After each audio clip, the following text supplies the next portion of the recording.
नमस्कार आप सभी को। आज यूनिट 3 सेशन 2 पाइथन प्रोग्रामिंग को डिस्कस करेंगे। सबसे पहला टॉपिक है कंट्रोल स्ट्रक्चर्स। कंट्रोल स्ट्रक्चर्स को पहले समझिए आप क्या होता है। जैसे उदाहरण के लिए समझिए एक स्कूल बस है, वो स्कूल से चलती है, अलग अलग स्टॉप में स्टॉप कर कर वो स्कूल के बच्चों को सारे बच्चों को लेकर वापस गोल घूमकर फिर से स्कूल में आती है। इसे कंट्रोल स्ट्रक्चर कहते हैं, जब एक चीज़ हमारी कंट्रोल में होती है, हमारे नियंत्रण में होती है। तो समझिए प्रोग्रामिंग भाषा में प्रोग्राम के एग्जीक्यूशन के फ्लो को नियंत्रित करने के लिए जो स्टेटमेंट्स या स्ट्रक्चर प्रयोग किए जाते हैं उन्हें कंट्रोल स्टेटमेंट कहते हैं। इसका उपयोग प्रोग्राम को यह बताने के लिए किया जाता है कि किसी कंडीशन में स्टेटमेंट को एग्जीक्यूट करना है या नहीं। यह निर्णय लेना कार्यों को बार बार करना या कोड को एक भाग से दूसरे भाग में कूदना संभव बनाता है। हमारे पास कंट्रोल स्टेटमेंट्स दो प्रकार की होती हैं पाइथन में। सबसे पहली है सिलेक्शन और दूसरी है रिपीटेशन। इस वीडियो में हम सिर्फ सिलेक्शन को डिस्कस करेंगे, रिपीटेशन नेक्स्ट वीडियो में डिस्कस करेंगे। तो देख लेते हैं सिलेक्शन क्या होती है। सिलेक्शन स्टेटमेंट्स को डिसीजन स्टेटमेंट भी बोलते हैं, जिसमें आप कोई डिसीजन लेते हो। तो डिसीजन या सिलेक्शन स्टेटमेंट कई एक्सप्रेशन का मूल्यांकन करती है जो आउटपुट के रूप में हमें सही या गलत उत्पन्न करने के लिए देती है। आपको यह देखने की आवश्यकता होती है कि यदि आउटपुट सही है या गलत है तो कौन सा एक्शन करना है और कौन सी स्टेटमेंट को एग्जीक्यूट करना है। उदाहरण के लिए हमने एक कंडीशन दे दी, अगर कंडीशन ट्रू है तो कोड को एग्जीक्यूट करेगी, नहीं है तो बाहर आ जाएगी। सिलेक्शन स्टेटमेंट में हमारे फर्दर तीन प्रकार होते हैं, इफ एल्स, नेस्टेड इफ। अब इन तीनों को देख लेते हैं। इफ स्टेटमेंट में हमें किसी भी हाल में हमारी कंडीशन ट्रू चाहिए होती है, नहीं तो हम लूप से बाहर आ जाएंगे। तो इफ स्टेटमेंट कंडीशन ट्रू होने पर ही एग्जीक्यूट होती है, अर्थात कंडीशन सत्य होने पर एक ब्लॉक को चलाने के लिए इसका उपयोग करता है। जैसे स्टार्ट किया, हमने कंडीशन लगाई, अगर कंडीशन ट्रू है तो उसको बॉडी मतलब आगे उसको बताया क्या करना है और फिर एंड कर दिया। ये ट्रू पे ही चलती है, फॉल्स होगी तो बाहर आ जाएगी। इसका सिंटेक्स होता है, हम इफ़ लिखते हैं, फिर इफ़ के अंदर कंडीशन लिखते हैं, कर्ली ब्रेसेस लगाते हैं, फिर इसके अंदर लिखते हैं जो भी हमें लिखना है और फिर कर्ली ब्रेसेस को बंद कर देते हैं। ठीक है। तो जो इफ़ कंडीशन है उसको आप उदाहरण के लिए समझ सकते हो, जैसे आपको कहें कि पढ़ाई शुरू कर दो, नहीं तो स्कूल से बाहर, नहीं तो वाला ऑप्शन नहीं रहेगा, एक ही कंडीशन रहती है इसमें।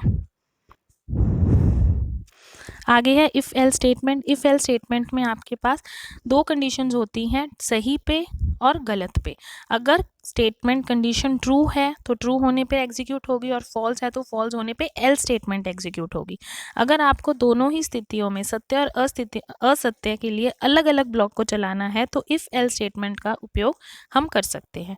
उदाहरण के लिए चित्र से समझिए, स्टार्ट लूप आपने किया, कंडीशन लगाई, अगर कंडीशन फॉल्स है तो एल्स की बॉडी में चला जाए, अगर कंडीशन ट्रू है तो इफ वाला ही चलाए, आखिरी में एंड आ जाए।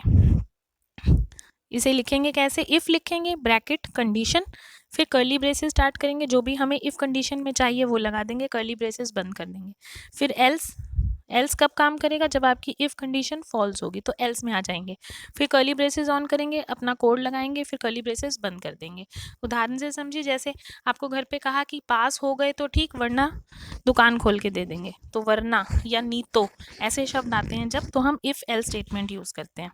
आगे आपके नेस्टेड इफ। नेस्टेड इफ में होता है कि आपको एक स्टेटमेंट के अंदर ही दूसरी, दूसरी के अंदर ही तीसरी, तीसरी के अंदर चौथी, या सो ऑन ऐसे चलाना है। इफ स्टेटमेंट को दूसरे इफ स्टेटमेंट के अंदर भी लिख सकते हैं हम, जिसे नेस्टेड इफ स्टेटमेंट कहते हैं। इसे एक से अधिक शर्तों को परीक्षण करने के लिए इस्तेमाल किया जाता है। जैसे मैंने स्टार्ट किया, इफ कंडीशन ट्रू हो गई तो इफ स्टेटमेंट आ गई, else if condition true, else if आ गई, फिर एल्स इफ कंडीशन आगे आगे चलती जाएगी। इसके सिंटेक्स में आपको ब्रेसेस का ध्यान रखना होता है। जो सबसे पहली इफ कंडीशन मैंने ओपन की है कर्ली ब्रेसेस लगा के, वो सबसे आखिर में बंद होगी।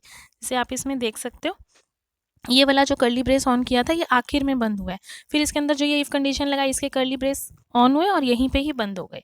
तो नेस्टेड इफ में आपको ब्रेसेस का ध्यान रखना पड़ता है। आगे आपके इंटेंटेशंस होते हैं कि अगर आपको ब्रेसेस नहीं इस्तेमाल करने, या कोई वाइट स्पेस आपको कोई जगह देनी है, या कर्सर को दूसरी लाइन में लेके आना है, तो हम उसको इंटेंटेशन कहते हैं। ये कॉलन के थ्रू काम करता है। देख लीजिए, पाइथन में किसी स्टेटमेंट की शुरुआत में वाइट स्पेस को इंटेंटेशन कहा जाता है। इसका इस्तेमाल फंक्शंस, लूप्स या कंट्रोल स्टेटमेंट के लिए किया जाता है। इसमें कर्ली ब्रेसेस की जगह कॉलन, दो बिंदियां जिसे बोलते हैं कॉलन या डिलिमिटर दिया जाता है। इससे यह अपने आप अगली लाइन पर जाने में काम आता है। जैसे मैंने एक फंक्शन लिया और मैंने इसमें कॉलन लगा दिया, इसमें कोई कर्ली ब्रेसेस नहीं इस्तेमाल किए, तो इस कॉलन को देखते ही जो कर्सर है वो अपने आप अगली लाइन पे आ जाएगा, अगली लाइन को एग्जीक्यूट करेगा। अब इसमें प्रिंट ए, तो अब ए क्या प्रिंट होगा, 5 प्रिंट होगा। तो ये था आपका डिसीजन स्टेटमेंट्स। आगे इससे पहले वाली वीडियो मैंने सेशन 1 पे बनाई थी, एमसीक्यूज़ और फिलअप्स, जिसमें एमसीक्यूज़ के जो उत्तर थे वो तो जो एक ग्रीन पेन से लिखे गए थे वो उसके उत्तर थे। फिलअप्स मैंने छोड़े थे ताकि आप उसको खुद से करिए, तो ये उसकी आंसर की है, आप फिलअप्स की आंसर्स यहाँ से देख सकते हो। इसके बाद एमसीक्यूज़ में क्वेश्चन 11 और 12 एक्सप्रेशन स्टेटमेंट्स थे, तो उसके वो उत्तर कैसे निकले वो आप इसके ज़रिए समझ सकते हो। जो हमने ऑपरेटर प्रेसिडेंस में आखिरी में एक टेबल किया था वो उसके द्वारा सॉल्व किए गए हैं, मैंने आपको यहाँ पे सॉल्व करके दिखा दिए हैं 11th और 12th, तो आप रेफ़र कर सकते हो। फिर भी आपको कोई प्रॉब्लम हो तो आप कमेंट से पूछ सकते हो। उम्मीद है आपको समझ आया होगा। धन्यवाद।